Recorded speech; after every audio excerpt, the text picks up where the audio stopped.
பாய் ஃப்ரெண்டை நம்பி அவரோட பேச்சுலர் ரூமுக்கு போன பட்டதாரி இளம்பெண் மிக கொடூரமான முறையில் கொலை செய்யப்பட்டிருக்காங்க. பாலியல் வன்கொடுமை, பீர் பார்ட்டி, அமானுஷ்ய பூஜைன்னு இந்த சம்பவத்தோட பின்னணி நம்ம இதயத்தை ரணமாக்குது.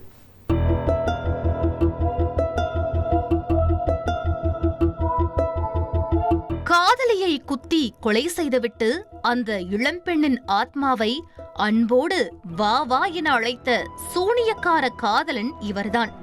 இந்த இளைஞரின் பெயர் பியூஷ் தம்னோட்டியா. மத்திய பிரதேச மாநிலம் இந்தூர் பகுதியில் தனியாக வசித்து வந்த பியூஷுக்கு அதே பகுதியில் MBA படித்து வந்த ஒரு இளம்பெண்ணோடு பழக்கம் ஏற்பட்டுள்ளது.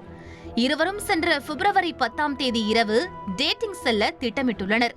அதன்படி அந்த இளம்பெண்ணை பியூஷ் அவருடைய பேச்சுலர் அறைக்கு அழைத்து சென்றுள்ளார்.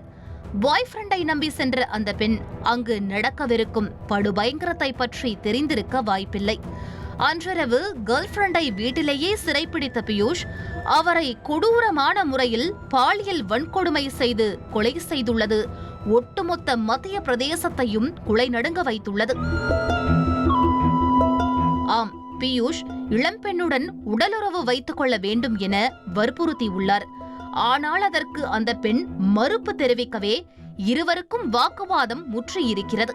ஒரு கட்டத்தில் இளம்பெண்ணின் கை, கால் மற்றும் கண்களை கட்டி போட்டு ராட்சத அவதாரம் எடுத்த பியூஷ் அந்த இளம்பெண்ணை சித்திரவதை செய்து பாலியல் வன்கொடுமை செய்துள்ளார். அதன் பிறகு அந்த பெண்ணின் மார்பில் கத்தியே உடைந்து போகும் அளவிற்கு பல முறை குத்தி கொலை செய்துள்ளார்.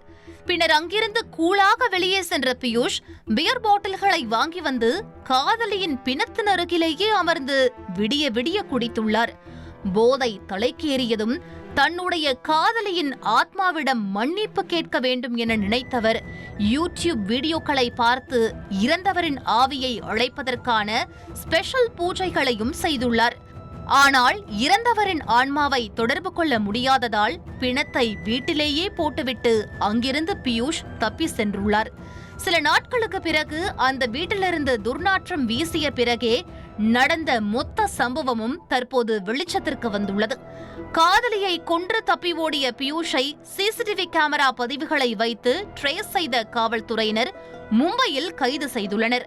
அவரிடம் மேற்கொள்ளப்பட்ட விசாரணையில் அவர் மனநலம் பாதிக்கப்பட்டவரை போல நடந்து கொள்வதாக சொல்லப்படுகிறது. முழுமையான விசாரணைக்கு பிறகே பியூஷின் அமானுஷ்ய நம்பிக்கையில் உள்ள மர்மங்கள் விலகும்.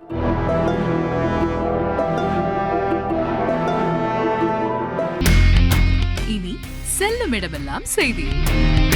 தந்தி டிவியின் வாட்ஸ்அப் சேனலை ஃபாலோ பண்ணினா செல்ல இருக்கும் இடமெல்லாம் செய்தி. இதோ QR கோட் இப்பவே ஸ்கேன் பண்ணுங்க, ஃபாலோ பண்ணுங்க.